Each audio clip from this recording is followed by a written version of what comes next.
Hello and welcome to the Old Man Orange Podcast. I'm Spencer Scott Holmes. And I'm Ryan Dunnigan. And we're coming back at you with some more Hellsing, and I guess it'd be our part 3 of this, going with episodes 6, 7, and 8 of the Ultimate series, and so on. Yeah, so we just figured, well, even though Halloween's over, no sense we can't keep, Hellsing's good for any time of year. Well, yeah, I was just saying, and that's how I even feel like about just horror movies in general. I always think it is kind of a weird notion that you could only watch them in October. I feel like those are the people that aren't really Halloween fans, but they're the people that think they are, but they aren't. But it's the one time a year we watch Halloween. It's like Christmas movies. Like, you can watch a Christmas movie any time of the year too. I don't know why it's got to be Christmas. I mean, sometimes it'll be like March, and I'm like, you know what, sounds good, some Jingle All the Way. You know what I mean? And the next thing you know, it's like October, and you're like, hey, you know what? Maybe some Home Alone right now. You never know. Well, sometimes there are those Christmas movies that are just legitimately good, or you just like them, so you just put them on whenever. But then there are the ones where I'm like, I feel like I only need to watch this at Christmas time. Like there's the claymation ones. A lot of those, like the Frankenbass ones, like those ones we could like, you know what? They're not really that great of movies, but they still have a warm spot in your heart, and that's because you watched them at Christmas time. So just put those in the back burner. But I always like them. I love that type of animation. The that's of animation, but I mean, we already been through it. It's already been said a million times by now. But just even the thing with Rudolph the Red-Nosed Reindeer, just kind of like, you know what? Get out of here, you fucking freak! Oh wait, he's kind of useful. Well, let him back in. Yeah, through the side door. We don't want the neighbors seeing. Yeah, exactly. I mean, that's just a story of life. But yeah, I mean. Yeah, I guess there is a time and a place for sort of those and so on, but I don't know. I feel it's all in how you feel. That's how you choose things. And Hellsing is always going to be year round. Now, I'm not going to lie. This is since I finished the books, it's just like watching these series is kind of the first time, because I remember what happened, but some of the order and how it happened is kind of all come back to me now. And I even have one of the books right here, flipping through it just to remind myself, like, oh yeah, because I'm not going to lie. After a while, as good as this is, and I don't mean this in a bad way at all, it kind of runs together, but it's not that it's not entertaining. It's just like, wait, when did this bloody massacre happen with that bloody massacre? It's kind of like, when they kill that Nazi. I know they killed a Nazi, but which Nazi and what order did they kill him in? That's kind of the thing with it. Well, that's really what Hellsing is. It's like, it sort of starts you off with like, kind of like, here's our premise, and then after the first couple episodes or books, however you want to look at it, it literally just turns into a ginormous action piece, in a sense. And I mean, it's not saying that's not a bad thing, but that's literally what it is. It's just one big battle after the next, and then you have some kind of like, talking moments, like, samurai movie style, and then he goes back into another big old battle, and that's just kind of what it is. And I mean, I feel like that's kind of like the appeal of Hellsing, is that it just has just these really cool stylized action, very neat drawings and all that kind of stuff, combined together with just like brutal violence and what have you. And I want to go off this for a second, because I noticed something while both flipping through the book and watching this last batch of films.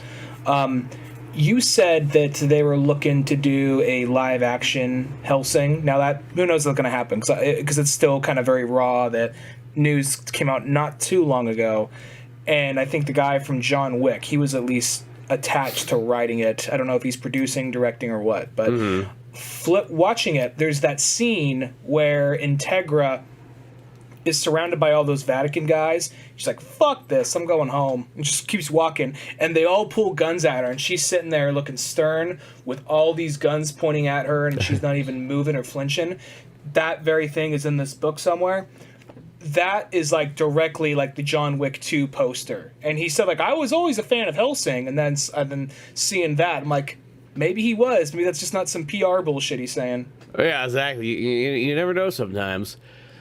And I also do think it is one of those ones that I think there's probably like the movie studios are kind of doing that thing, being like, well, we've kind of I mean, granted there is comic book stories for days, but we've kind of like almost like tapped like the main resources of like the Marvel and the DC stuff for pretty well, at least as long as or as much as like the regular audience member is concerned. So they're like, I think we need to start pre-planning like what the hell we're gonna do, and like once that people get burnt out on superheroes, like where are we gonna go next? Mangas.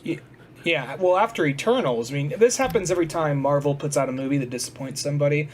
and they always like, is this the end of the MCU? They had one movie that people didn't really give a shit about, so that means it's time to call it quits.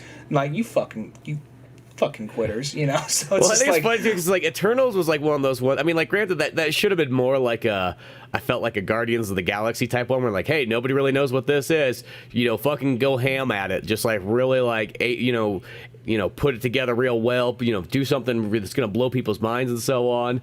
Instead, Eternals was kind of like, it felt like it was like a bad knockoff of like a DC style of movie, and then it was like, well, that just didn't pan out. And I mean, granted, I know that those are kind of like those like extra characters and so on that, like, you know, they're always gonna seem like they're just ripoffs of other characters in the long run anyways. You know, there's no real way of getting around it.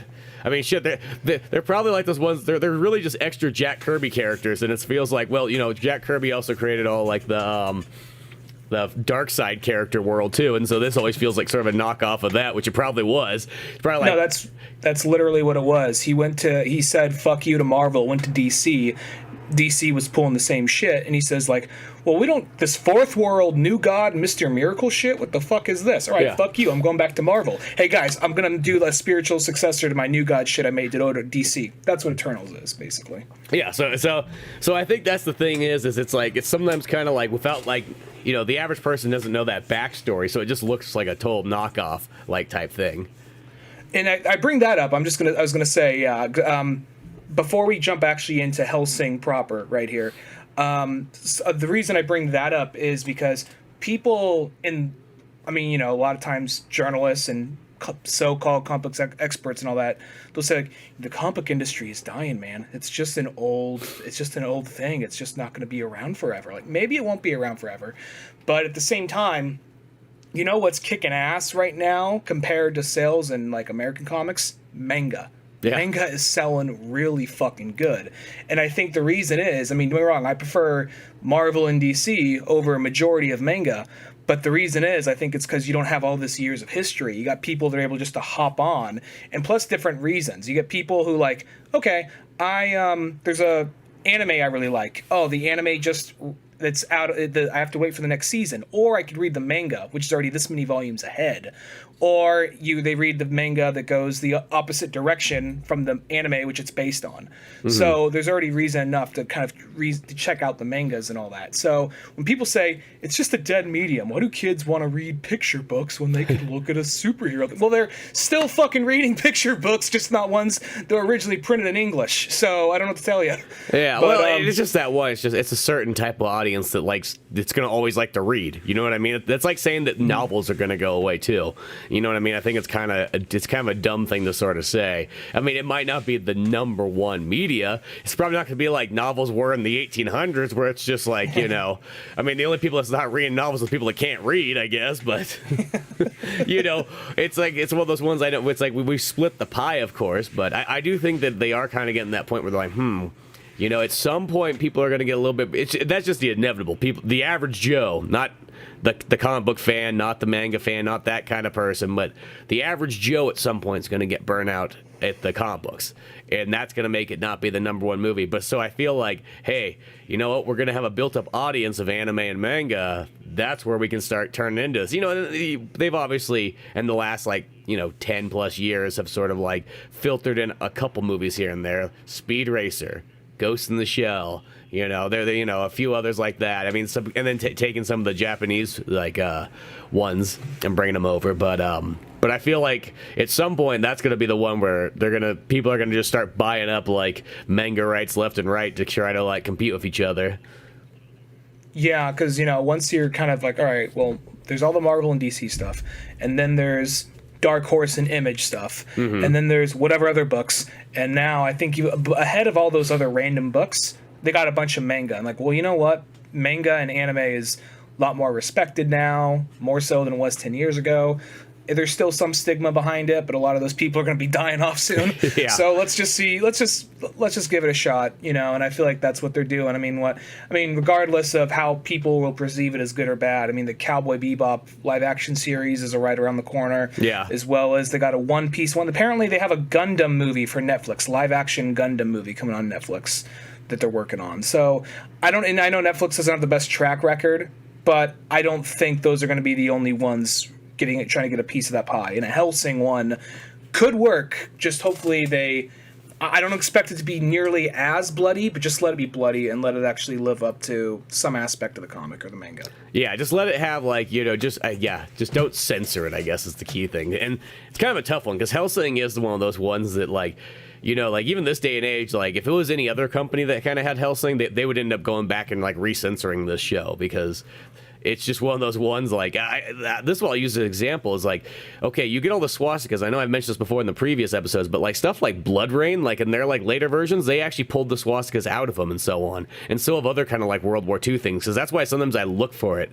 Like whether you're playing like a World War II video game or if there's any kind of movie or something like do they show a swastika? Because sometimes nowadays they pull that out. Like, so it's like, well, who are you fighting then? You know what I mean? Let's be honest. Like, I mean, the next thing they're going to do is Reverse Rising Sun. It's going to be like a Civil War movie, and you'll never see a Confederate flag in it. And be like, wait a second, what's going on here? Well, they got a gray flag up there. Well, what's the gray flag mean? Well, it means that they're Southerners. Don't say the C word. That's the type of government, and the other countries have used that in the past too. Yeah, but people don't understand what government means. You know what I mean? That they just see flag, bad. Be like, oh, Jesus Christ, people. Like, what the fuck is wrong with you people? And that's what I feel like. I feel like if they did a Hellsing live action one, you definitely probably like they'd almost probably take the Nazis out and make them be like, well, who are these guys? Oh, well, they're white South American people that are angry. Yeah, and sort of overweight. Well, we can't call him overweight anymore. Oh, Jesus, we did call that guy overweight. Why do we do that? He has a funny haircut. Maybe that's what it is. He likes, little boys that are, dressed like cat people. But it's a Hitler youth. All that, but they still left in the corpse fucking scene. Yeah, exactly. You know what I mean? Well, it's like, well, who does that offend? Other than Seras? Nobody? Oh, okay. When I was watching the anime, I was like, I think they're gonna, because it happened in a different order than what I forgot that I thought. I forgot she got shot. I'm like, okay, that's where they're gonna cut it off there or whatever. I'm like, oh shit, they're going the full distance. They're actually doing the full fucking distance on this. Oh my god, So yeah, you can't. Hellsing is going to be a hard one to pussify. So hopefully they don't. That's what I mean. That's the only thing that kind of scares me, because in Japan, like, They seem to not have nearly as much problems, with like going like, hey, this is what it was on the book, this is what's going to be in the show, get fucking used to it, you fucking pussies. Like, maybe it's just samurai tradition and all that kind of old-fashioned ways of like, don't be a bitch.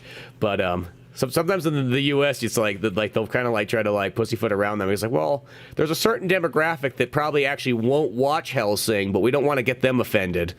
But they're not even going to watch it or buy any of it. Yeah, but what if they just happen to stumble across it?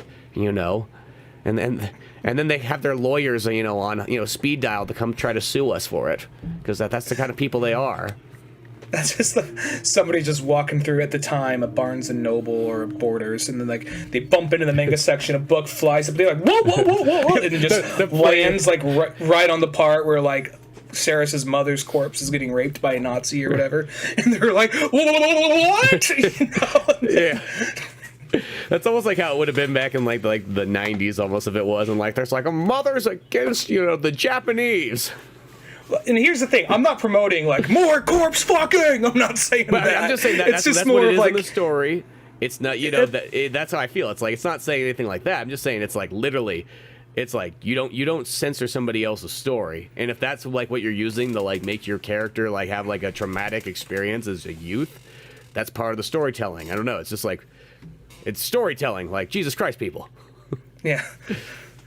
But, so it's one of those things, like, yeah, it's part of just essentially, like, I just don't like the idea of a group of people who don't give a shit about the thing saying what I can and can't look at. Exactly. But that being said, not saying, like, man, I wish there was more corpse fucking in this book. Like, no, not the case at all. But at the same time, I don't like the idea of someone who gets offended at the mere sight of blood trying to change. No one has done that with this yet. I just hope no one does. Yeah. I mean, if a live action movie and they're trying to keep it accurate to this came out like in 2005 or 6, oh, definitely. Oh yeah. Definitely. But I think this would have been too niche and go under the radar if they didn't even notice it back then, you know? Yeah, that would have been like the straight to DVD one for the fans of Underworld. One quick sec. I gotta let my dog out. One quick second. Okay. Sorry.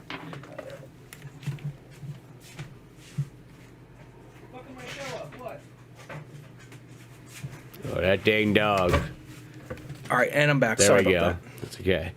But yeah, getting into Hellsing, when we get to number 6 or whatnot, well, I mean, that's where it kind of starts off, where we have we have Seras, and you're this kind of big action scene where she's sort of holding down the fort of Integra's place with who is it, Captain Bernadette and his team, You know, and I mean, once again, it's like each one of these episodes literally is just one big fat action scene. And that's the one where we got that one chick, Zoran or whatever, with like the giant scythe and like the tattoos and everything starts kind of invading there. And she just ends up like really massacring a bunch of these people, and then uses like that kind of attack where she goes into their memory and finds their like deepest, darkest fears and thoughts and moments and memories, and like pulls that out so it kind of paralyzes them so that she can, like, you know, in a sense, cheapskate kill them.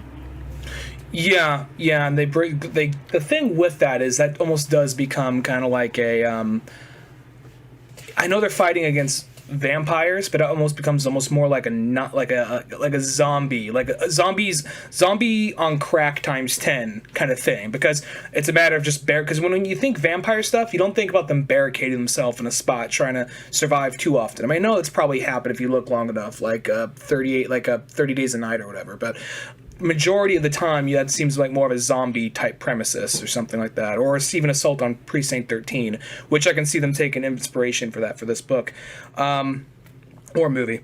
But that whole part right there was just kind of like another gore fest. Just like, we got to hold up, and we got to keep down. We got to just keep this going. And I notice it really rewatching this. It is kind of like, for this, let's have the characters go wax philosophy for like 5 to 10 minutes, preaching what it is that's on their mind and why they do what they do, and then let's show that through all their action. Yeah. And even a little before that, we have the scene with Maxwell saying, "You know what? I'm a mad, power-hungry cunt, and I need to destroy me some England." So, like, even before, because then that's when, like, they have the whole scene where he's up on top, like, top of the part where he's doing, like, the conducting thing. Mobile. No. He's like, you have the major doing the conducting thing. Oh yeah. But you had Maxwell of the Vatican basically going on a big long speech about England. We do not forgive you, you Protestant dogs, and starts like saying like, "Oh look, the Catholic Church is here," and then, like, they just come down. Why are they dressed like KK members? Well, I love how it's like one of those ones. It's like because it's like in the modern days. It's almost like one of those ones you want somebody to come up and like, "Oh, you know, we're not all Protestant anymore. Like, I don't know what year you think this is." You know, the other guy pops out, "Well, you know, I'm actually Muslim." And be like, well, those ones be like, no, you're all Protestant. Everybody in England's Protestant. It's the English stereotype. Shoulders up, back straight, lads, and forward. Yeah. It's like, we've been fueling Ireland with, you know, propaganda for years just in case this day came, so that we had some defense on the left side.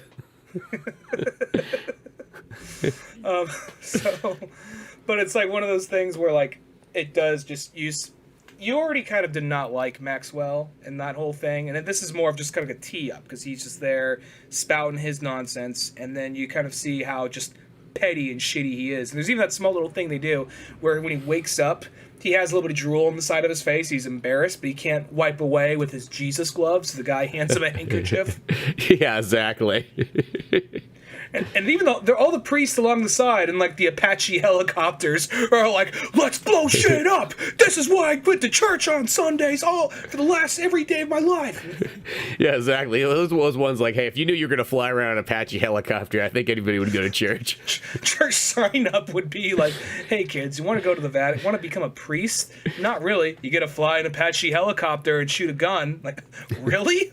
Well, it is one of those ones. Okay, think about it though. Like, okay, let's just say if you actually had vampires and monster hunting and all that kind of stuff, how many more people would be signing up for the church if that, like, the church actually had a real purpose? You know what I mean? You'd be like, shit, Oh, yeah. I'm gonna go fucking battle monsters and whatnot and have all kinds of cool gadgets and everything like that. Like, think But about I think it. there would be turf wars though. That would be another interesting. Well, then thing. I Just think it the would ways because to- somebody's like, whoa. They can't have all the monster hunting credit, you know what I mean? They can't be the guys taking all the monster hunting contracts, you know what I mean? We need to start unionizing this, fellas. Yeah, but which is basically what happens in this, more or less. So, yeah, I think that whole part was. I mean, that's just kind of a little thing. Like, okay, we're going back to this, but here is not Zoran. Here is Maxwell being a fucking asshole. So you have zero guilt when we like murder his ass horrifically later. Mm-hmm. But then, here's a quick question. I know when you see all those knights, they all look like they're basically members of the Ku Klux Klan or whatever. But they're do you think they're not? Because that's like olden day. Like I was about to say, yeah. I was about to say, do you think that was intentional? They're probably meant to try look like they're olden time knights, which KKK stole. But do you think they are trying to take that? Do you think they're intentionally choosing that imagery to like get across like, yeah, they're not that, but it's going to be a lot harder to sympathize with them because you know what comes to mind when you see that. I think so, because that's that's kind of the modern day thing. It'd be like that scene in this is the best way to sort of say it. It's like, I think it's National Treasure, where like, you know, it's at the very beginning. I want to say it's that one. It's either that, or if it's not National Treasure, it's Da Vinci Code, because those movies kind of came out at the same time, and they're kind of have that like, hey, we're solving mysteries around the world. But it's like at the very beginning. I want to say that it's like he's showing pictures of stuff like a college meeting or something like that, and they're like close-up shots. He's like, and he literally shows like the Catholic knight things or whatever the heck they are. He's like, and someone's like, hey, KKK. It's like, well, that's what you think it would be, but actually, if we zoom on out, you could see it's just a bunch of Catholic knights. No, not the same thing, not at all. Which makes you feel like it's Tom Hanks saying it. Now I picture, I'm like, I really do think it actually is the Da Vinci Code. Yeah, I don't think it's Nick Cage. Like, look, no, they're not the Catholic Knights. They're the KKK. Yeah, no, it's got to be Tom Hanks. I'm pretty sure it actually is the Da Vinci Code. But those movies came out like the same time. And they actually are kind of like, they almost feel like back to back, like a double feature type movies. The National Treasure is kind of like Diet Da Vinci Code, just because it's more like, let's try and get all the conspiracy, let's try and get all the controversy out of it, like Disney putting out a movie like, yeah, Jesus loved hookers. Yeah, exactly. Like one of those ones, but still both fun. But yeah. So I think that's what it is, but I do also think it's there. It's almost there to get the people who aren't like savvy, I guess, on the history to be like, hey, look, they got KKK guys in there, Mm-hmm. But then I also think it's meant to just be like, when what comes to mind when we see that today is just, racist redneck assholes. So right there, like, well, they're not those, but that's what comes to mind when you see it. So it makes it easier to identify as the bad guys. Plus, if you actually can't see their face or their eyes, yeah, that also is another thing. It makes them like they're not real people under there. Stormtrooper logic. Yeah. Yeah, exactly. As long as their face is covered, you're not killing actual people. Whenever they fall off a cliff, it's a Wilheimer scream or whatever. Yeah, exactly. But so they got all those kind of troops and so on, just kind of aligning there. And then you got literally the new like South American neo-Nazi guys coming in, Millennium and whatnot. Mm-hmm. I do have to say, I love that scene when the Major's up there, and it's like, and everyone's like, what is he doing? He's standing on top of the Zeppelin. He's like, he's conducting to the sound of war. He's just fucking into it, like, yeah. Like, what came to mind when I saw that, I think this may have came out. This did come out later, actually, yeah. But what came to mind when I saw that was like, because he's fat, he's on top of a big floating thing, was like the beginning of Sonic Adventure 1 when Eggman's on top of like the egg carrier. Yeah, that's what totally came to mind when I saw that. Well, I'll say this: that's something that Eggman would do too, is stand up there and conduct to the power of capitalism. Yeah, pretty much. His new factory's being built. He could hear all like the sounds of all the gears and all the oil spills and all the the poor workers getting underpaid because they're robots. Just the sign of it, just the mere sound and the thought of it, like he starts to reach into his pants, like, okay, like that's when like Grounder and Clucker or whatever the name is, like, we're gonna go the other way, yeah. Yeah, exactly. But yeah, and then it's like, I guess back on like the Integra's kind of like home for what the heck? I can't remember. Where did Integra? I mean, I know she left. She was escaping, and then she got captured by the Catholics. And then she's like, "You're captured by the Catholics." Like, "Fuck you! No, I'm not. I'm going home." Oh yeah. Like, and they all point guns at her. And at that point, that's where I think Anderson says, like, "Hey, we got to take her." Like, no, we're gonna follow her because whether we like them or not, we gotta fight off against the enemies. And Maxwell is acting like a crazy fucking asshole right now. We don't work for crazy fucking assholes. We work for God. So we're going the same direction she is for now. I like the term. We don't work for crazy assholes. We work for God. It almost feels like there's like that's supposed to be left for a laugh track. Well, that's what some of the crazy asshole would say.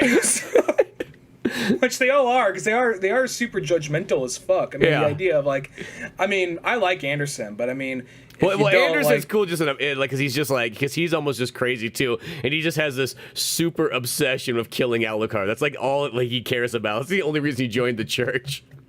I don't know if it's true, but I think I heard something like there was like in Team 4-Star they had like a mock parody version. They did a song from like whatchamacallit, Hamilton. But they changed it to the lyrics to Anderson. But I'm not going to go over the whole lyric. But essentially in the song, they say something to the effect he was a criminal that dressed like a priest to kind of like hide away from like the Irish mob or something, or Scottish mob or something. Mm-hmm. And then while laying low, taking cover, pretending to be a priest, like a vampire came and he killed the vampire, and then he's like, oh wow, I feel like I could actually do more than just be some asshole who, you know. So from there he worked his way up and became an actual priest and so I don't know if that's actually in the lore somewhere or if that's just Team 4-Star being creative, but interesting. But yeah, it could be kind of that. All I know is just, it seems like in this, though, that's like all he seems to care about is killing fucking Alucard and just having just the greatest, old-fashioned battle to the death that you possibly could have with him. That, and he just kind of, he could get shot in the face and smile and keep on running at him, So there's just something about when you have a character that devoted and that charismatic, even if you like, I hate the Catholic Church, but I really like you, Yeah, exactly, he's just kind of a cool character in that sort of sense. But when he's talking to kids, like there's that whole thing he has, like where they have flashbacks to like whether it be Maxwell or Hegel in Yumi, he sees them as little kids and he's like crouching down, smiling, and he's being nice to the kids, and he's like a nice, kindly old priest. But once he gets out of the office and he's out into the field, like time to fuck some shit up. I've been forcing a smile for the last like 25 days. I need to kill something, and. I there's even like that thing like yeah, he liked Maxwell as a kid, but at the same time he's like, God, I liked you, but you're so fucking stupid and so up your own ass that now I don't care. Yeah, I liked you then, but I don't care now. So, boom, fuck you, you're dead. We'll get to that later, but yeah. Yeah, exactly. But going back to because when we go over to because that's where Integra's like, yo, fuck y'all, I'm going home. And then she goes, and they're like, meanwhile, back at the Hellsing capital, then that's where you get a little bit of just like, let's watch this whole team of mercenaries sexually harass Seras for a little bit, and then she's gonna go on and take out Zoran, and then it kind of ends on a little bit of a cliffhanger. But in that aspect, there is that big shootout they have with Nazis trying to get in, as well as I think that's where they get in, maybe it's that one or the beginning of the next one, where you have Commander Bernadette just being kind of like, it's a kid, like, Father, is it true? We're murderers? Yeah, quit being a pussy. We're a bunch of murderers. It's awesome. Well, they also have, I think it's like, if you watch, I think it's the credits in episode 7, like, it actually just has, like, literally, like, still shots of, Captain Bernadette's like entire like life growing up. At first I didn't know who the hell it was because it showed this like little kid. I'm like, who the fuck's this little kid? And then it's like, oh, that's who it's supposed to be. And I thought that was kind of cool because I kind of felt like in this Hellsing they found a way in about every single one, like, okay, we want the people to watch the credits, so put some like background story stuff in there. Yeah, they start doing that until they get to like the last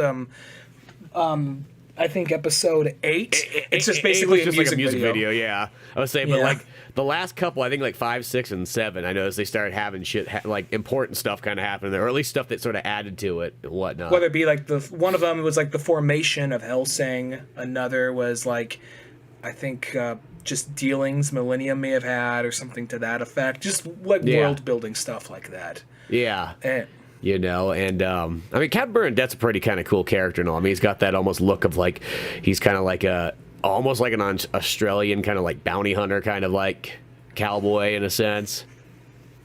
well, I like just how the thing about this show is even if characters don't get attached or that emotional, they kind of still have enough like humanity in their own weird way, if that makes any sense. Because there's that part where it's just like, England's burning to the ground and getting fucked up. I'm going to be 100% honest with you. I never liked England. Yeah. I always thought it was too stuffy. I always thought people were too prissy, too full of themselves. But whenever I was dragged here and all my colleagues wanted me to go out drinking with them, there is this whorehouse. They were ugly. They were not good at sucking people off. But you know what? They were cool and they were nice. There was this old lady who would always serve us fish and chips at this one restaurant. It was disgusting. The food was not good. I don't like fish and chips, but this lady was really fucking nice. And there's this bartender who had dumb jokes. But you know what? He was a nice guy. So those people are all dead tonight. So and that's fucked up because, you know, they didn't have anything to do with these Nazis. Why are they dead? You know? I love it's like how it's like it just sounds like you just gave the worst review on this place ever, but for some reason it's like you gave it like 1 out of 5 stars, and then you're like, but I really like the people there. They just go to his Yelp page. It's all just like everything's like 2 stars because everything sucks, but the guy was really nice. Yeah, you're like, wait a second, what? That's not how it works. But like, yeah, and like, you know, they're just like those kind of moments, or like how the whole thing of like, well, you know what, Seras is the last vampire, is a vampire, and they're gonna need her for the war. Aside from being a vampire, she's a hell of a woman. So if we all die tonight, if we can't protect her and she dies, we're a bunch of useless fucking pussies. Yeah, exactly. You know, and it's just like that's kind of like how that battle sort of goes down. They almost make the sacrifice for Sarah so that she can kind of make it out, you know, alive. And actually, technically, in a weirder way to say it, like an evolved form. Well, yeah, it's even something to the degree where, because you can even tell in the manga, because it kind of changes, like the idea of like when she goes down and bites Bernadette's blood and sucks it out and gets like. Her uniform is now soaked in his blood, which kind of changes the tone of her suit. Yeah. So there is this kind of complete transformation of her, and the idea that she lost an arm, but now she has this one arm that is constantly like changing and forming. Like it's like weird plasma blood shit, which sounds stupid, but it looks cool. No, it looks cool.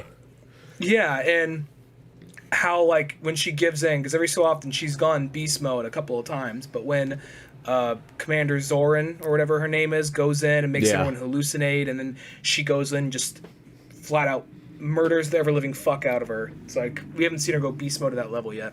Yeah, well, because there's that one part where, like, when Zoran literally gets a hold of Seras finally, and then, like, makes her go back to, like, all the dark memories and so on, you know, when the mom gets raped and everything like that, and she gets shot, but then there's, like, that's how she, like, gets stabbed through the chest, gets her arm sliced off, then I think she literally gets her eyes stabbed out, too, I want to say. Yeah, she slashes her eyes. And... Yeah. So she's just like that point and stuff, you know, but she's still always able to kind of break free from this and so on. And to the point where, like, I think it's like where Bernadette sort of gets a hold of her in like his sort of sacrifice. And then when she tries to go through those memories again, like she's already built up a defense to it. And she can't get in there any farther and so on. Which is like, oh shit, my cheap tactics the only thing I have. It's the only thing I was good at. Well, there's even like, well, just the degree of like, plus when, I mean, yeah, sure. I guess it's all more mental, but at the same time, like because it makes people think they're there in that moment too. Yeah. So there's the one guy who kind of goes in and like, I won't keep bringing them up, but I just thought this was too funny. There's the one guy who's there and he sees his daughter and he hugs his daughter like, I know you're not real, but God damn it, I miss you. Then he gets cut in half. This is so. I know that I keep bringing these guys up, but Team 4-Star, when they did that, it's just like, I never had a daughter. I'm your granddaughter. Like, don't have one of those either. Like, They just suddenly transforms into Sonic the Hedgehog with a massive cock. It's blurred out. And he's just like, we've been waiting for you. It's oh my god, it's so beautiful. Oh, it's like well, so it's just felt like it makes no sense at all, but like almost just works and just like. But no, so there's that. But yeah, I think they do a good job of like there's the one guy who looks like God, I don't remember the name of the character. It doesn't fucking matter. He looks like the uncle from Bobby's World. The guy who's just like the guy who's like, hey Bobo, like that guy. Like, oh, yeah. We're gonna die. Like just like as far as my memory serves, looks just like him. Yeah, the guy always like, handing out noogies. Yeah, no, and that guy. Well, that dude when he's like, we're Bernadette, we gotta give in. Like, don't do it, you fucking pussy. Like, only 2 of them live, and the one guy go like, shit, boss, I don't know about this. Is like one of the only ones. Like, oh, really? Like, you think that like one of the guys with a actual ball sack would have made it out. He just got lucky. That's just how those guys kind of are. Yeah. Yeah, well, it is. Well, you just feel bad. Like, if you're not a vampire, there's no sense in slapping on a Hellsing patch, really, at the end of the day. Yeah, I mean, granted, I guess there's only technically 2 guys there are 2 that are vampires, Seras and Alucard. I guess Walter. Oh, yeah. I guess that's true, too. But beyond that, there's no sense. If you're not Seras and you're not Alucard, there's no sense in slapping on a Hellsing patch because you're gonna be fucking dead within a week. Yeah, it's just you literally put a target on yourself. But because yeah, even the characters that are kind of cool, like almost all kind of like, well, that's just how this thing is. Just people just die left and right, you know. Yeah, well, Bernadette I know I got his name mixed up in past episodes, but actually hearing it, like, right, Bernadette, he's one of my favorite characters. So seeing him go, I mean, it wasn't without reason. He went out like a badass. Yeah. And they do that whole thing with when his blood gets sucked by Seras, he lives within her now. And I think that he's like, oh, Michelle, you know, he does that whole thing where I think he talks to her once in a while, I think, if I remember correctly. Well, that's also, too, by her, like, you know, in a sense, like, sucking his blood and whatnot, like that's what turns her into like I think like the full vampire or whatever she had to do, because before that she wasn't doing the thing where she was like sucking people's blood generally. Mm-hmm. So I felt that was the most like no you have to do. I'm gonna die anyway, so you might as well just absorb me right here, and then you'll make you kind of like regenerate. And they made a point to where like in like her vision, like Schronheimer or whatever, the little cat boy. Oh yeah, pops up and says like blood to actually gain to like if you're not like a top level vampire like Alucard, blood has to be offered, not taken, for it to really balance you and level up. So yeah, that right there was like, oh, okay, that's a little interesting part of the lore. I love how they just found a way to fit that guy in there. It's just like he just kind of comes into like Zoran's vision all of a sudden, and she's even like, "What the fuck are you doing here?" Well, that character, as it goes on, like, because after all that happens, because I want to say that episodes or episode movie 6, whatever you want to call it, ends with them about to fight Zoran, and then partway through, I think episode majority, the book. I can't talk right now. Book 7 goes like they leave the Hellsing compound, but I think the show might all stay in the compound that whole time. I can't fucking talk. Yeah, I feel like it does, because I do want to say 7 is the one where Zoran. That's the full like Zoran battle. I want to say. Yeah, it starts in 6, ends in 7. Yeah, as I said, sometimes these ones kind of like. The exact episodes sort of like mesh together and so on, but and then it like by the time we get to number 8 and so on like that, it's like finally Alucard's ship that's been driving for like the last 5 episodes. It's not that long, but still it feels like he's been driving this ship forever. Finally makes a landing and whatnot, and he gets there and he's like, "Hey, Integra, like I grew a mustache." You're like, well, yeah, you've been away for so long. Of course, surprised you didn't have a full beard coming out. Which the very thing I was complaining about, like, why the fuck doesn't he fly there? He's like, you said I think he needs his he needs his dirt because he has his coffin right there. Yeah, and I was like, well, what was it the fucking back of the Black Hawk of the fucking plane he crashed? Oh, well, it was. Okay. Like, I totally forgot about that. So I'm just like, why the fuck does he just fly there? This and that, yada yada yada. It's like, oh, I forgot that's in the back of the thing. Okay, yeah. So, but then again, that also makes sense. So here it brings up my question, because in one of these, it's revealed Walter is now younger and he's working with the Nazis now. Yeah. Here's my question, and maybe if we cover the Dawn prequel thing, maybe it might help solidify it, or maybe it's said and I missed it in a line of dialogue. Did Walter willingly screw them over for whatever reason, and thusly that maybe that was part of his plan? Like, okay, we're going to make put Alucard in a plane, strand him out there, that'll give us time to destroy the city. Or did he get captured and basically Naziified or something to that effect? Because when he first goes up against that big stoic Nazi, there's old blood there. There's hatred. There's shit going on between these two that they're ironing out right here in this moment. So I'm wondering if, like, well, that's just kind of like he's working with the Nazis, but he still hates this fucker, so he's going to get a few punches in. He's going to make it look real, because it kind of is real, but not entirely. Yeah, see, I wasn't too sure either, because I was trying to think that the whole way through. I'm like, was he, like, the inside man that betrayed him? I'm like, because I just can't remember from, like, the book, like, what the heck happened to, like, Walter, so on. Or, you know, is he brainwashed, or is he working undercover? Like, what's going on here? Yeah, like, I think it's maybe a half and half thing, but I'm just saying, like, I don't really entirely remember, because just the way when he gives Integra the wheel of the car, like, maybe it's kind of a thing, like, he has a little bit of a thing against Alucard. It's kind of that, I think, because he's just like, why does like some asshole monster decide how this goes? He's not a man. Why is he the best soldier in Hellsing?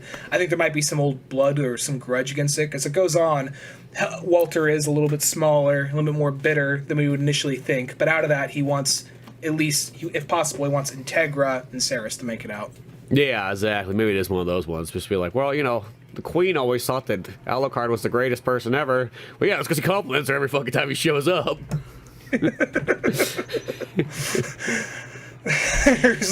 there's like a line where, because, you know, it's the Queen, so, like, there's a line where he says in the Team 4-star one, where he says, like, oh, she's like, Alucard, I'm not as young and youthful as I used to be. He says, oh, bullshit, I'd still wreck you like Diana.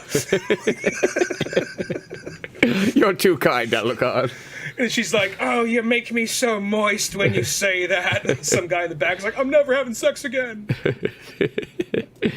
Yeah, it's like one of those ones. So, like, that's why Alucard knows where he needs to, like, play the cards right and so on. But as we kind of get in, that's where we get to the big fat battle of, like, you know, Alucard and Anderson and whatnot. And Anderson, just, you kind of realize here, it's like, no, this is all Anderson cares about. He's just been looking forward to this battle. It's like whatnot, like, it's just like him, Alucard going at it, extreme, you know. Well, even Anderson, when all this shit goes down, like, Anderson just, like, he's like, you guys get out of here. That way there's still someone left to do the work. I just killed Maxwell, because fuck him. And I just love how, like, because going off the thing, like, I said this before, a lot of the villains in this, they make the villains really hateable, but not so hateable, like, dude, just get off the fucking screen. Yeah. They're hateable enough to where you don't like them, but you can tolerate them. And at the same time, they're so charismatic. You're like, well, where's this fucking go? Yeah. And then when he dies so brutally. It's just, oh, fuck. He gets, like, impaled by, like, 8 spears at once. Well, it's like, also, too, because Alucard also gets, from Integra says, like, hey, you know what, just, you know, fucking go at it. Here, we're taking all your restraints off you. You know, if we thought your character was overpowered before, wait a second. Let me take the restraints off. Let you go to town. And then he almost gets, like, these sort of, like, Dracula powers come out and so on. And I don't know if that has something to do with also even the mustache. Be like, yeah, the weird thing, though, is the mustache is there, and then all of a sudden, like, he like, powers up at some point, and it's like, what, did that just, like, shave him or something like that? Like, what the hell happened there? He lost his beard and mustache. he has different forms, so that right there, because he could just take that was just waiting on a ship form. Yeah, well, no, it's just like you just play like the Pokemon Evolution jingle or something like that. Yeah. But like the whole Dracula thing, that part, I think it's just kind of like, you know what, this is me just letting loose, and this is who I was before I got like before I was subservient and all that. So I'm just gonna become Dracula again, and out of that, he's a little bit more like nobler and a little bit more kinder. He's just like, a worthy opponent at last. Where before, he's just like, oh, you're not good enough to come against me. Come at me, motherfucker. Let's see what happens. So yeah. Now he's a little bit more like noble, and then like I think Anderson's just like, I'm not here to fight Dracula. I'm here to fight fucking Alucard. Like, same thing, but okay. And like just turns back. I think that's what it is. Because at some point, be like one of those Joker moments where it's like, well, I don't want to see Bruce Wayne. That's stupid. Yeah, I think it's like literally like that. Like, well, I mean, we can't forget at some point during the final battle, another form he takes. He turns into a little girl for some reason. For some reason, he turns into a little girl. Oh, so yeah. There's more forms, and so Dracula with a sudden mustache is not the weirdest one. No, well, yeah, actually, that's not weird at all. I think it's actually kind of cool, but it's like, well, I wish he would keep that, actually. I wish it almost stayed. Like, once that kind of appears when he comes off the ship, I wish he kept that the whole time. Like, he just kind of transforms back into normal-looking Alucard, which, I mean, maybe this, like, was like, whoa, we've already made merchandise for this character. You gotta, like, you can't just be, like, give him a mustache and a beard now. Like, make him go back. Like notes came back. Like it's like, fine, it's gonna only be like that for a few pages. Yeah, exactly. I felt like that's sort of like what it is. Like, no. We got character. It's kind of like the other thing I was thinking about in watching this is like whenever I think of like the iconic sort of like Alucard from Hellsing look, he always has that hat on. But you notice that he only has that hat for like the first 2 like episodes and books, and you never see that hat like ever again. Yeah, that's true, because I always thought of the hat too, but then after a while, it's just constantly wavy hair. Yeah, the hat is totally... And I don't know, I was just thinking about that. I'm like, the hat's like the iconic look of like what makes that character sort of stand out. And then it's funny how like the hat... And even the hat and glasses are both gone. Mm-hmm. Huh. Yeah, that's true. After a while, I think he just loses. I think it just became like, there's so many characters with glasses that glisten in the light that we could probably just lop a few of them off. Yeah. And even that, I think he actually, even though I appreciate the hat, I think he looks cooler without the hat. I do too. I think he actually looks better without the hat and the glasses.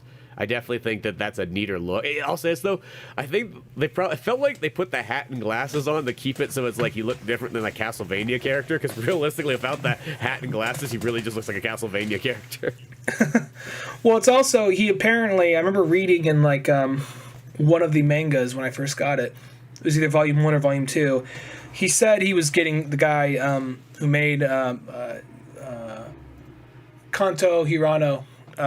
Said like he was getting shit because like he looks like Vash the Stampede because he has the tiny little yellow glasses and he dresses in all red.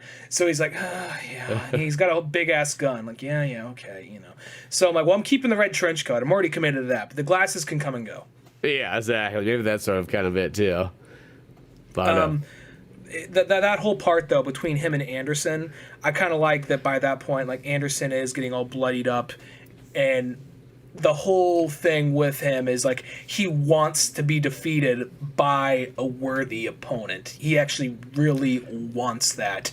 And a worthy opponent is not another monster. A worthy opponent is a human, and he likes the idea. He's like, look, if you become a monster to take me down, you're basically cheating. What's so interesting about mankind is mankind shouldn't be able to do it, but they can do it. So if you don't and you cheat and you become God's monster, then you are fucking us both. And like, so the whole part where he just kind of like pleads with Anderson, like, please don't fucking do this. Yeah, exactly, where they're kind of just going across it there and so on.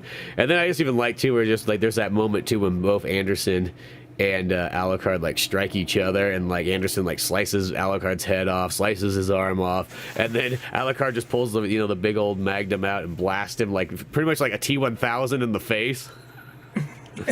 That's like literally what it sort of looks like, and then like Anderson's like head's blown off, or like literally just like falls and rips apart. But then he starts getting all this like, almost starts to look like Princess Mononoke, where he's got all these just like tentacles coming out now.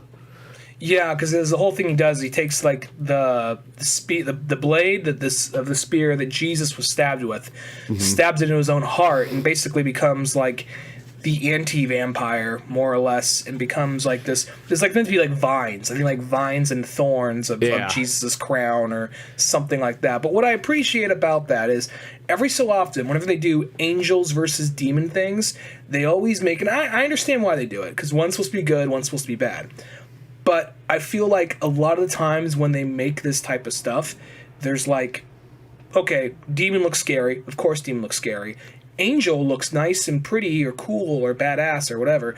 But sometimes, not very often, but sometimes they make the angelic and godlike creature like fucking frightening, as if it's this thing that we're not supposed to be able, like, oh, I thought this angel was going to look more like human. Well, it's above human, so it's not going to look human. It's going to be like something that looks kind of uncanny and weird, because and it's going to be kind of scary because it has the ability to fucking wipe out whatever it wants. So the idea of like him like becoming like an instrument of God, but not being like, oh look, I got angel wings now, but turning into like this monster made of thorns. You know, like, oh shit, it's vengeful and it's pissed. Yeah, no, I like that kind of look too, where like the angel type creatures are actually more like crazy looking and more monstrous looking than like the actual demon ones are, you know. And it's just even the rest of his team are kind of like all that point, like, oh Jesus, it's like he's really got into it right now, and so like that. Look at him, he's transformed. He's not even human anymore. I signed up for this to fire a gun and to fly a Apache helicopter. Yeah. I didn't sign into this to turn into like a fucking vine monster. Yeah, exactly. You know, and someone's more dedicated to the cause than me. That's all I can say. Yeah, I mean, you don't get more dedicated than that guy. That's the guy who's like, you ever notice that no matter what day that you show up at church, he's always there. Yeah, it doesn't even have to be Sunday. Yeah, it doesn't have to be Sunday. He's one of those kind of guys. It's like it's like he's got a room in the back of the hall. Oh, he does have a room in the back of the hall? Oh, jeez. No, he lives in the confession box. Yeah. No, but like, well, even that whole part where I honestly feel like it's one of those things, like, it's the whole thing with, he's so committed to killing Alucard that he almost says like, yeah, we maybe go. He wasn't saying we're going to heaven, we're going to limbo, because he knows he's questionable himself. So he's all like, I'm gonna sacrifice everything I am just to kill this fucking thing. Yeah, exactly. Like he's just going to the extremes of all can be, because then he pulls out like that Helena's like nail thing. Yeah, and that's what he stabs himself with. Yeah. Yeah, stabs himself. Lance of Longinus, I think. Yeah, and then like, 'cause that's getting kind of close to like the end of this section right here, because it kind of ends on a what just happened kind of moment. Credits. Yeah, because he slashes, because that's where he slashes. Like it looks like he like Alucard's about to win, and when Anderson goes the extra crazy motherfucker level of like one of his arms is barely hanging on, and he picks up his arm by his teeth, holding the blade, has the other hand ready to go, and Alucard's like, oh, I love this fucking guy. You know, like he's just like, this is what I wanted. This is the guy, this is the human that's gonna kill me. Awesome. And then, oh, you're doing what? Fuck, you cock tease. Yeah, exactly. Well, I will say there's also a scene, it's like right before that, where it's just cool imagery where like Anderson, crosses his, blades together into like a cross form and like a high kind of level, and then Alucard crosses his guns, at like an upside down cross, and just back and forth before like they kind of go into each other. Just cool little pictures like that and so on. I will say, here's the thing about Hellsing. Like, if you pull at it long enough, and this isn't me trying to talk shit at all, if you pull at it long enough, the story isn't amazing, because it's all just, after a while, it's one big giant battle. But every so often, spectacle can take the front seat, and the story itself can take the back seat once in a while. And this is a show, I think the reason why Hellsing Ultimate is so good is because the animation and the art style live up to the crazy images that are in the comics. Because the first one, the original series, which I still like, is a little bit limited in animation and budget. This one, it's like they can tell they went all out and they put everything they had into it, and it shows. And for that, you're able to kind of forgive. Like why is this battle going on for so long? Because it's fucking awesome. Yeah, exactly. And that's sort of because, I mean, if you really just took the straight up story of like these 10 Hellsing story or books or, you know, movies and so on, I mean, you literally could sum it up to like a 2.5 hour movie, probably easily, you know, with just kind of how much it is there. I mean, it's more just has like the extended battles is what like makes it longer. But if you wanted to kind of do it in like a time frame, it literally could fit into one, you know, solid good length movie, you know. Especially, I'm guessing if you're going to do a live action movie of it, I feel that's almost, you could probably sum this up into like a 2-hour experience. I mean, it would definitely be, you know, the quicker, you know, version, but, you know, I mean, you could still capture generally all the story elements that way. If you wanted to pace it out and still kind of have enough of it be a little different just for people who've already seen it, I guess the first movie could be, they're going against the Valentine. Like, you have the situation with Seras turning into a vampire, and then the Valentine brothers can be there, and then maybe the final boss of that movie is like one of the Nazis, like one of the Nazis from this group, and then from there that leads to, I guess, probably 2 or 3 movies. Well, if you wanted to stretch it out, if you're going to stretch it out to 3 movies, I feel like you would definitely want to have the first one in with the cliffhanger being, oh yeah, there's Nazis. I think that's just, you can't have a better cliffhanger than that for somebody who's never read this or seen this before. Yeah, or the person that, like, they're going against somebody, like, it doesn't have to be Rip Van Winkle, but a character like her, and then it's just like, oh, she's just some fucking crazy neo-Nazi bitch, and then all of a sudden, like, oh, there's more of them. Oh, there's more of these things, and they're also vampires? Fuck. And then you go in Cuba, have an adventure in Cuba, get out of Cuba, and then big battle in London. You know what I mean? So I almost think like that would be the way to do it. Or South. Weren't they in South America in this? No, they weren't in Cuba. They're in Brazil. I think they're in Brazil. Yeah, I was gonna say they're far down south. When you said Cuba, like I started having this weird because I just watched like Thunder in Paradise, and I started getting that Hulk Hogan movie like intertwined with Hellsing, and I was like, wait a second, were they there? I was thinking the big Jesus statue. I'm like, oh yeah, that's not in Cuba. That's in Brazil. Because I was all of a sudden I'm like, I know I was just in Cuba in another movie not too long ago, so I'm like, maybe that is right. I'm like, wait, no, that can't be right. Yeah, but I mean, like you could, but I feel like you also could do this story probably in like a 2-hour one. Yeah, granted, it would be the super fast version. It would be kind of like the Scott Pilgrim one, where you'd have to kind of like cut out some certain things, but you'd get the core story across. Definitely do that. You could definitely do that too. But because you don't need everyone's backstory. You don't need like every character given a 10-minute monologue about like how much they love war, how much they jerk off to war. So it's like you don't need that for every single character. That said, I mean, who knows what they're going to do with the live action movie, but I'm watching this series again, or watching the series technically for the first time. I read all the books, but watching the series itself for the first time, it's kind of like I remember why I like the series so much. Yeah, exactly. No, it is one of those ones, like, it is super cool, visually amazingly entertaining. Like, the battles are just badass, copious amounts of good old violence and all that good stuff.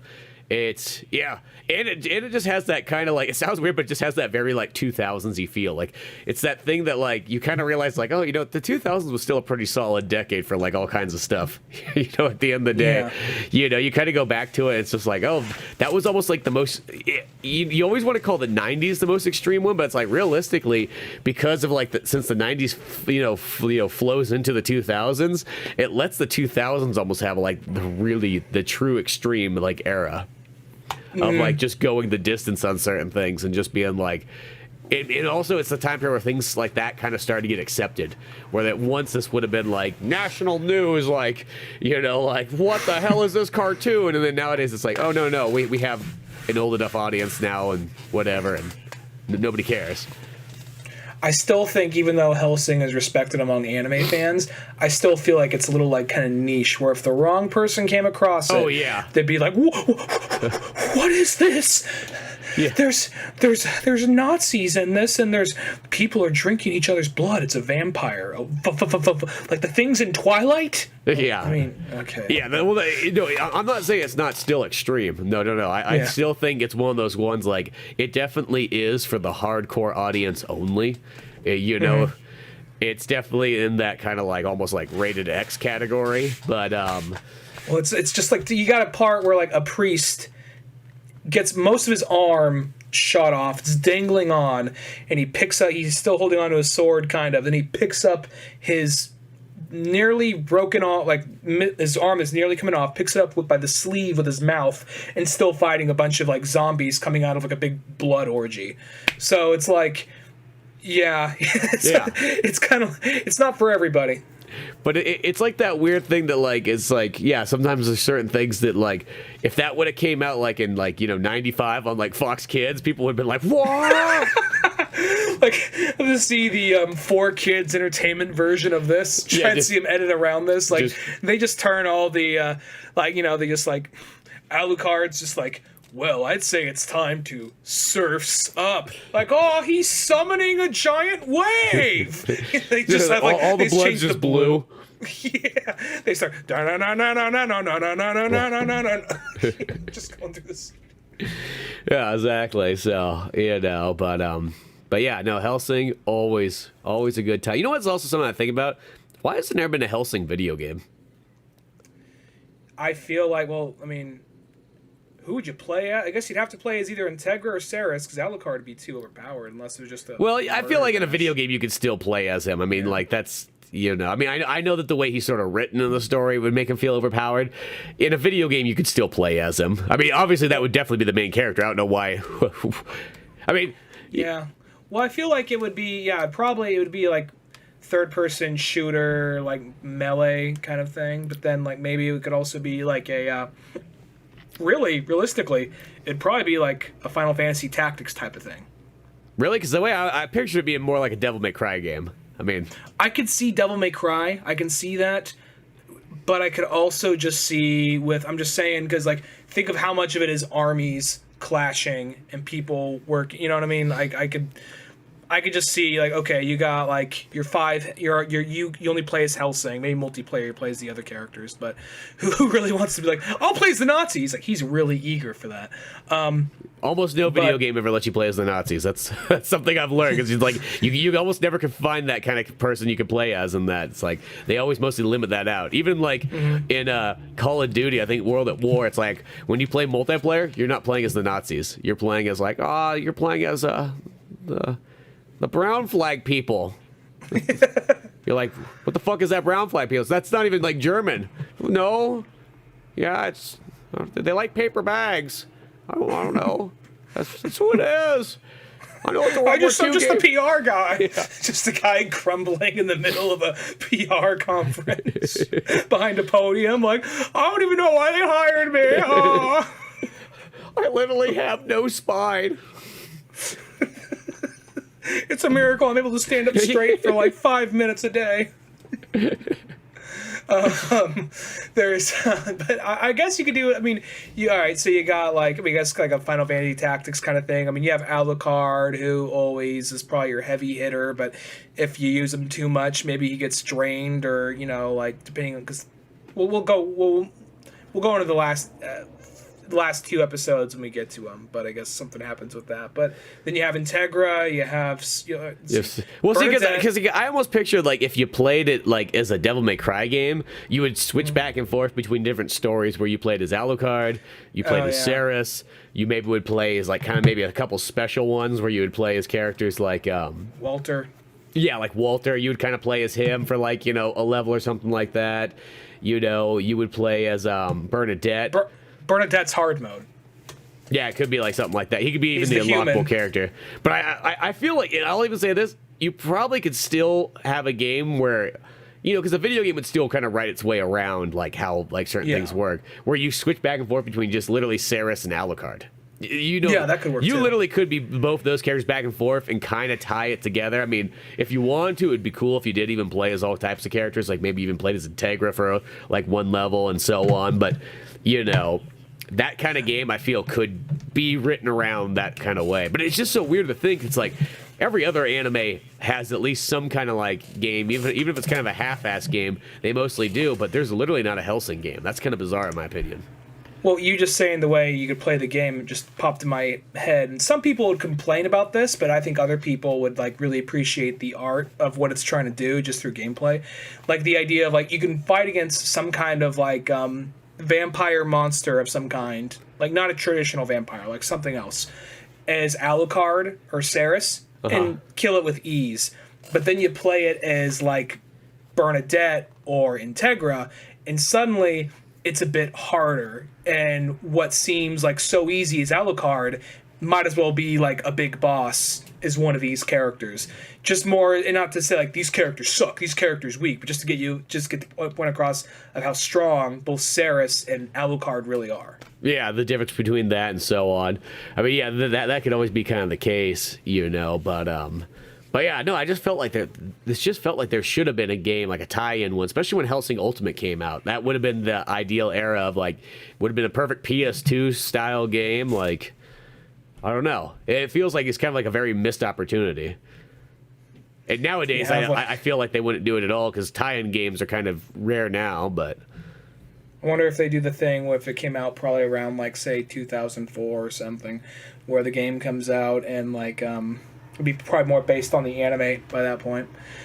And the game comes out like, well, to help push it, we got in some American bands to add on the soundtrack, like, just got wicked, down, down, down. Oh, I kid you not, the Hellsing is sort of set up to have, like, that industrial rock, like, early 2000s. It is so set up to have that in the American soundtrack. Some Rob Zombie in there, yeah. Some Power Man 5000. You know what I mean? Like, it is definitely. I'm actually kind of surprised that that's not in the... I think probably because the original Hellsing anime is kind of like a little bit more low budget, but if that was like an OVA or something like that, that totally would have had... some, like, Slipknot in there. Yeah. Well, one of those...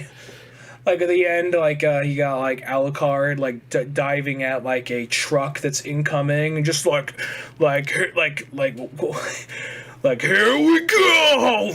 Like what's the Korn song? Is it Korn? Here we go. That song. That might be for Korn. I'm not like the most expert on Korn, but I'm just thinking the end of Street Fighter 2. It's just like here we go. Yeah, I think that is Korn at the end of Street Fighter 2.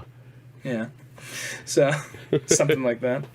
But yeah, like I think that would have been it. But yeah, it's kind of weird. And I think that's just always is. It's Hellsing's one of those ones that people know about Hellsing. As far, I mean, let me say, anime people kind of know about Hellsing, but it's also not really one of the biggest. It's kind of like a hidden gem, like anime at the same time too. You know, because it's only got just that certain amount of episodes, certain amount of books. There's no extra tie-ins to it, no technical movies. You know. No video games. Yeah, it's kind of bizarre. Yeah. Maybe in time, like if they, who knows? Maybe if they do make an animated, a live action movie, and it does well, maybe they're like, let's look to the source, and then from there try to make something out of that. But who knows? Yeah. In the long run, something might come out of it. But yeah, till then, we'll finish off our block of Hellsing on the next episode or so. And continue the fray of Hellsing Ultimate and see exactly how this series ends. But till then, go to oldmanorange.com for more podcasts, comic books like Pizza Boys, all our old animations, and all that kind of fun stuff. I'm Spencer Scott Holmes. And I'm Ryan Dunnigan. And we'll see you some other time. Later, folks.